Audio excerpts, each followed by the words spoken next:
क्या हाल है फ्रेंड्स। आज हम क्लास 10th का बहुत ही अच्छा क्वेश्चन लेके आए हैं और जो पेपर है हमारे पास 2023 वाला है और इस टाइप के पेपर में जो इस टाइप के क्वेश्चन आएंगे वो इस बार 2024 में भी पूछे जाएंगे, इसलिए ये वीडियो बहुत ही महत्वपूर्ण होने वाली है। इसको जरा ध्यान से समझिएगा, ठीक है दोस्तों। तो देरी ना करते हुए स्टार्ट करते हैं। बहुत ही इंपॉर्टेंट वीडियो है क्योंकि 27 फरवरी को आपका जो है यूपी बोर्ड का 2024 का मैथ का पेपर है। इसको जरा केयरफुली समझिएगा क्योंकि क्वेश्चन जो है बिल्कुल सेम इसी तरीके के आएंगे और ज़्यादा घबराने की जरूरत नहीं है, बहुत ही आसान है। मैं समझता हूँ हिंदी का पेपर आपने दिया होगा तो बहुत ही अच्छा पेपर हुआ होगा और इसी प्रकार से आपका जैसे हिंदी का आया वैसे ही मैथ का पेपर भी अच्छी तरीके से होगा और आपका अच्छी तरीके से पेपर भी जाएगा मैथ का, ठीक है दोस्तों। तो देरी ना करते हुए स्टार्ट करते हैं। तो सब देखते हैं पहला प्रश्न क्या था। जैसे ये है हमारे पास पहला प्रश्न है, द्विघात समीकरण 3x² - 6x और प्लस के 4 = 0 का विवित्त कर बताइए। तो हमें इसका विवित्त कर बताना है दोस्तों, ठीक है दोस्तों। इसका क्या बताना है, विवित्त कर बताना है। तो विवित्त कर ज्ञात करने के लिए हम सबसे पहले क्या करेंगे, तो हमारे पास क्या दे रखा, 3x² - 6x प्लस का 4 = 0 है और इसमें से चार ऑप्शन हमारे कौन से होंगे वो चीज देखनी है कि चार ऑप्शन हमारे कौन से हो जाएंगे। ए होगा, बी होगा, सी होगा, डी होगा। तो सबसे पहले हम क्या करेंगे, इसकी तुलना कर लेते हैं। ax² plus bx plus c = 0 से इसकी तुलना कर लेंगे और a का मान यहाँ पे दोस्तों कितना हो जाएगा हमारे पास, यहाँ पे a का मान हमारे पास हो जाएगा 3, b का मान हो जाएगा -6 और c का मान हो जाएगा दोस्तों 4। तो विवित्त कर का सूत्र होता है d = b² - का 4ac, ये सूत्र होता है। तो d बराबर b की वैल्यू -6 है, 6 का होल स्क्वायर, 4 इंटू a की वैल्यू 3 और c की वैल्यू कितनी है हमारी 4 है। तो d बराबर 6 × 36 और 4 × 4 = 16, 16 × 3 = 48, ये हो गया। इसमें से घटाएंगे तो दोस्तों -12 बचेगा। तो हमारे पास चार ऑप्शन है यहाँ पर, तो a, b, c और d। तो हमारे पास ये डी ऑप्शन जो है इसका सही आंसर है। मैं समझता हूँ आपको ये चीज अच्छी तरह समझ में आई होगी। जो क्वेश्चन आएगा पेपर में, जो 2024 का पेपर होगा मैथ का, वो बिल्कुल सेम इसी तरीके का आएगा, सेम टू सेम इसी तरीके का आएगा। तो घबराने की जरूरत नहीं है, जैसा हम करा रहे हैं उसको कंटिन्यू देखते रहिएगा, ठीक है। इसलिए अगला है क्वेश्चन नंबर 2, क्या कह रहा है, समीकरण 3x + 2y = 6 है। तो कह रहा है y = 0 का हल होगा। जैसे y = 0 दे रखा है तो हल बताइए कितना होगा, यानी कि बिंदु बताइए कितने होंगे। ये इस टाइप के बिंदु दे रखे हैं तो बिंदु बताने यहाँ पर कितना होगा। तो देखते हैं, हमारे पास समीकरण दे रखी है 3x प्लस का यहाँ पे 2y = 6 है। तो और इसमें क्या दे रखा है, y = 0 दे रखा है। तो बिंदु पूछ रहा है कितने होंगे। तो मैंने y की जगह पे दोस्तों, अगर इस टाइप का सवाल आ जाए, अगर y की जगह 0 या x की जगह 0 दे रखा है तो वहां पे लगा दे देगा। मैंने y की जगह 0 लगा दिया तो 3x और बराबर ये तो 0 हो गया, 6 हो जाएगा। तो x बराबर कितना आ गया, 2 आ गया। तो x बिंदु आप जानते हैं बिंदु कैसे लिखते हैं। तो सबसे पहले हम लिखते हैं x, फिर क्या लिखते हैं y। तो x का मान 2 हो गया और y का मान 0। तो देखते हैं इसमें से कौन सा ऑप्शन सही है, 2,0। तो 2,0 हमारा कौन सा सही है, ये वाला सही है दोस्तों। 2,0 हमारा ये वाला आंसर होगा। तो आपको हमारे शीट पे ये काला करना है, ठीक है दोस्तों। तो इसी क्रम में अगला प्रश्न करते हैं। इस पे लिखा है PTO, देखते हैं, बने रहिएगा। तो देखिए दोस्तों, अगला प्रश्न हमारे पास है, ये कह रहा है यदि बिंदु A -4,2 तथा B दे रखा है 5,6 को जोड़ने वाले रेखाखंड का मध्य बिंदु C अल्फा और α/8, 4 दे रखा है। तो कह रहा है अल्फा का मान बताइए, इसमें से कौन सा ऑप्शन सही होगा। तो सबसे पहले हम वो देखते हैं, रेखा के जो शीर्ष के बिंदु दे रखे हैं ये और इसका मध्य बिंदु दे रखा है ये। तो लगाते हैं इसको। तो कैसे लगाया, हमारे पास जो शीर्ष का ये तीसरा क्वेश्चन है, ये ए दे रखा है और ये बी दे रखा है। तो यहाँ पे हमारे पास है ये, तो इसके बिंदु मध्य बिंदु जो दे रखा है वो सी दे रखा है। तो इसके निर्देशांक हो गए -4,2 और इसके निर्देशांक दे रखे हैं 5,6 और सी के निर्देशांक हो जाएंगे हमारे पास α/8, कितना हो जाएगा, 4 हो जाएगा, ठीक है दोस्तों। तो यहाँ पे लगाते हैं, इसको सॉल्व करते हैं। तो आप जानते हैं अगर कोई रेखा का अगर मध्य बिंदु दे रखा हो तो उस रेखा के मध्य बिंदु ज्ञात करने के लिए हम क्या, तो मध्य बिंदु ज्ञात करने के लिए सूत्र लगता है x = x1 + x2/2 और y = y1 + y2/2 होता है। तो इस वाले सूत्र का प्रयोग करते हैं मध्य बिंदु के लिए। तो हमारे पास ये x1 है, ये y1, ये x2 है और ये y2 और ये x और y है। तो x की जगह तो हमने क्या लगा दिया, α/8 लगा दिया। x1 का मान कितना, -4 और x2 का मान कितना है दोस्तों, 5 है और बटे में कितना है, 2। बस इसी से सॉल्व हो जाएगा। तो α/8 = कितना होगा, 1/2 हो जाएगा। 2 × 2, 2 दूनी 4 हो जाएगा, 2 चौक 8। तो अल्फा बराबर कितना आ गया दोस्तों, 4 आ गया। तो यहाँ पे अल्फा का मान हमारे पास कितना आ गया दोस्तों, 4 आ गया। तो देखिए यहाँ पे अल्फा का मान हमारे पास बी ऑप्शन हो गया, तो 4 ऑप्शन हो गया, ठीक है। इसी प्रकार से सी, तीसरे का सी बी हो गया और चौथे का देखते हैं।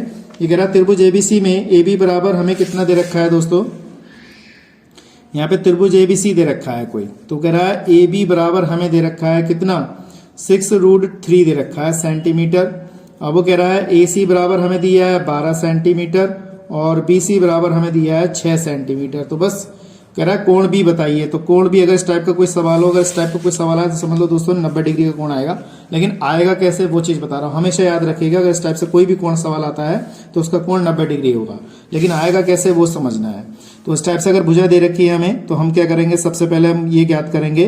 तो हमने क्या किया, ए सी स्क्वायर बराबर A B square plus B C square लिख लिया।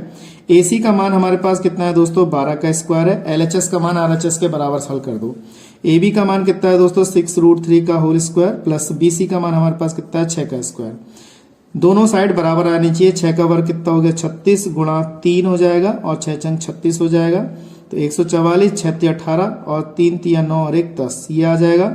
इन सबको ऐड करेंगे तो 144 बराबर 144 हो जाएगा। तो तीनों साइड हमारी जो मतलब एल एच एस जो बराबर है आर एच एस के हो गया, इसका मतलब ये 90 डिग्री का कोण बनाएगा। ठीक है, इस टाइप से सवाल हो गया। अगला प्रश्न देखिए हमारे पास कितना है, बहुत ही अच्छा है। ये कह रहा है वह बड़ी से बड़ी संख्या जिसमें 125 और 70 को विभाजित करने पर शेषफल 8 और 5 प्राप्त होता है, उसमें बताइए कौन सा ऑप्शन सही होगा। ठीक है, कौन सा ऑप्शन सही होगा ये बताना है। तो अगर इस टाइप का कोई सवाल आए, अगर शेषफल की बात करें तो 125 में से 8 घटा दो और 70 में से 5 घटा दो, फिर इसको यूक्लिड विभाजन प्रमेय से कर दो। लेकिन हमें अब पता है कि इस बार जो नया कोर्स है उसमें यूक्लिड विभाजन प्रमेय हटा दी गई है, लेकिन इसमें कहीं लिखा नहीं है कि यूक्लिड विभाजन प्रमेय से है। तो आप इसको ध्यान से समझिएगा, मैं आपको यहाँ बता देता हूँ, फिर भी करके देख लीजिएगा। ठीक है, तो कैसे करते हैं, सबसे पहले हमारे पास जो दे रखा है, कितना दिया है हमारे पास, यहाँ पे दे रखा है दोस्तों 125 दिया है। तो 125 का शेषफल दे रखा है 8, तो इसमें से 8 घटाएंगे। उसके बाद हमें दिया है 70, 70 में से 5 घटाएंगे तो 100 इसमें से घटाएंगे तो 117 बचा। यहाँ से दोस्तों बचा कितना, 65। अब जो इससे भाग करके जो आएगा है, इससे जो भाग करके आएगा, इसका जो लासा आएगा, सॉरी मासा जो आएगा, वही हमारा क्या होगा, इसका बड़ी से बड़ी संख्या प्राप्त हो जाएगी। कितनी बार जाएगा, 65 दूनी तो ज्यादा हो जाएगा, 65 एकम 65। तो हमने इसको लिखा ऐसे। 7 में से 5 गया, 2 बचेगा। ठीक है दोस्तों, और 11 में से 6 गया तो यहाँ पे क्या बचेगा, 5 बचेगा। इस तरीके से बचा, देखिए लीजिए ध्यान से कितना आया, देखिए 7 में से 5 गया, 2 बचेगा यहाँ पर, और यहाँ पे क्या बचेगा 11। 11 में से 6 गए तो कितना बचा, 5 बचा। अभी संख्या छोटी है, ये संख्या बड़ी है, तो इसको भाग कर लेते हैं। तो एक बार जाएगा यहाँ पे 52 एकम 52, तो 5 में से ये जाएगा तो हमारे पास कितना बचेगा दोस्तों, 3 बचेगा। और यहाँ पे कितना बचेगा, 1। ये छोटी संख्या, ये बड़ी संख्या, और इसको भाग कर लेंगे। यहाँ पे हमने 52 उतार लिया तो ये पूरा कट गया, 13 चौका 52। तो जब ये संख्या इससे कट जाती है, शेषफल 0 आया तो समझ लो वही हमारा क्या आता है, इसका मासा होता है। तो 13 हमारा क्या है, इसका ऑप्शन सही है।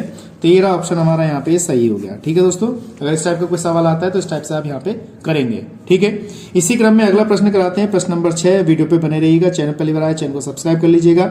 इस टाइप के क्वेश्चन मैं यहाँ पे करा रहा हूँ और इससे बहुत सारे सवाल मैं यहाँ पे कराऊंगा, क्योंकि 27 फरवरी को आपका बोर्ड एग्जाम का पेपर है। ठीक है दोस्तों, तो देखो दोस्तों यहाँ पे हमारे पास अब कितना है, यदि कह रहा है x² प्लस kx माइनस 6 बराबर 0 का एक मूल माइनस का 2 है तो k का मान बताइए।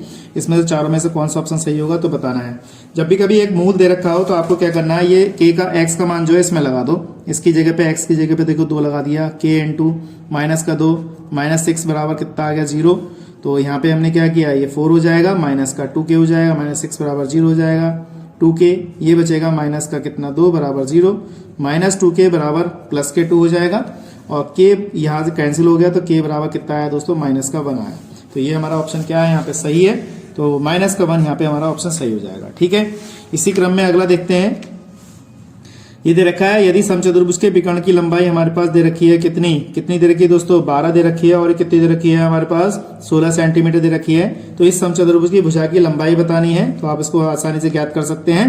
तो ये भी हमारे पास कोर्स में नहीं है, तो इसको भी आप थोड़ा केयरफुली कर सकते हैं, वरना कोई जरूरत नहीं है। ठीक है, अगला है, जैसे ट्रिग्नोमेट्री तो है हमारे क्वेश्चन में, तो इसको ट्रिग्नोमेट्री करते हैं। यहाँ पे साइन थीटा बराबर कितना दे रखा है, कॉस थीटा। बहुत ही इंपॉर्टेंट क्वेश्चन है, पेपर में कई बार पूछा गया है, तो इसको जरा ध्यान से समझिएगा। तो अगर देखें तो इसका हमारा इस वाले का 7वें का आंसर मैं आपको बता देता हूँ, बी ऑप्शन सही है इसका। तो करके देख लेना, इसका नहीं आए तो मुझे कमेंट में जरूर बताइएगा। तो ये कितना हो जाएगा, साइन थीटा बराबर कितना हो जाएगा, कॉस थीटा। तो यहाँ पे हमें कह रहा है थीटा का मान बताइए कितना होगा। तो थीटा का मान कैसे निकालेंगे, इसको इसके नीचे ले जाते हैं।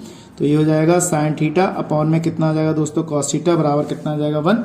ये कितना हो गया, tan हो गया। tan थीटा बराबर कितना, tan में 1 जो होता है वो 45 का मान होता है, थीटा बराबर कितना आ गया 45 डिग्री। तो यही हमारा ऑप्शन सही है, यहाँ पर बी ऑप्शन सही है दोस्तों 45 डिग्री। इसलिए अगला कह रहा है संख्या 144 के अभाज्य गुणनखंड की घातों का योगफल बताइए। तो 144 दे रखा है, तो सबसे पहले इसको काट लेते हैं। 2 सत्ते 14, 2 दूनी 4, 2 तिया 6, इस तरीके से काटेंगे और 2 छंग 12 हो जाएगा। फिर 2 एकम 2, 2 अट्ठे 16 हो जाएगा, 2 नम 18, 3 तिया 9, 3 एकम 3। इनकी घातों का योगफल पूछ रहा है, तो 1 2 3 4, तो यहाँ पे 2 की घात 4, 3 की घात 2। इनकी घातों का योगफल कितना हो गया 4 + 2, तो कितना हो गया 6। इसमें ऑप्शन कितना हो गया हमारे पास, यहाँ पे दोस्तों 6 आ गया। ठीक है, इसी प्रकार से अगर देखें अगला प्रश्न हमारे पास है बिंदु -3,5 की y अक्ष से दूरी। अगर इस टाइप से पूछे, बहुत इंपॉर्टेंट क्वेश्चन है, कई बार पूछा गया है ये। अगर इससे पूछता है, यहाँ दे रखा है -3,5, कह रहा है y अक्ष से दूरी बताइए। दोस्तों y अक्ष से दूरी पूछेगा तो आपको क्या करना है, x बराबर -3 लिख देना है। अगर वो कह दे x अक्ष से दूरी बताओ तो आपको लिख देना है y बराबर 5, तो इस तरीके से लिखना है। तो यही हमारा क्या है इसका आंसर। ठीक, तो इसमें कौन सा ऑप्शन सही होगा हमारे पास, y अक्ष से दूरी, तो ये हमारा पहला ऑप्शन सही है। इसका अगर इस टाइप से कोई सवाल आ जाए तो यहाँ समझ लीजिए ट्रिग्नोमेट्री में इसका आंसर 1 होना है। 1 होना है, कैसे होगा ये समझ लो बस। ये आ गया हमारे पास कितना 15, तो साइन 15 को कैसे लिखेंगे, किसी एक को चेंज कर लेते हैं। तो साइन 90 माइनस का 75 अपॉन में cos 75, cos sine 90 minus theta cos theta, तो यहाँ कॉस 75 अपॉन में कॉस 75, ये कैंसिल हो जाएगा, तो 1 हमारा आंसर हो गया। मैं समझता हूँ ये चीज आपको अच्छी तरह समझ में आ गई होगी। और 12वां सवाल जो है वो कह रहा है इसका माध्य बताइए। तो माध्य कैसे ज्ञात करना है, आपको पता है कि अगर समांतर माध्य पूछे तो प्रत्यक्ष विधि से, अगर वर्गतराल दे रखा है तो प्रत्यक्ष विधि से इसको हल करेंगे। कैसे करते हैं वीडियो पे बने रहिएगा।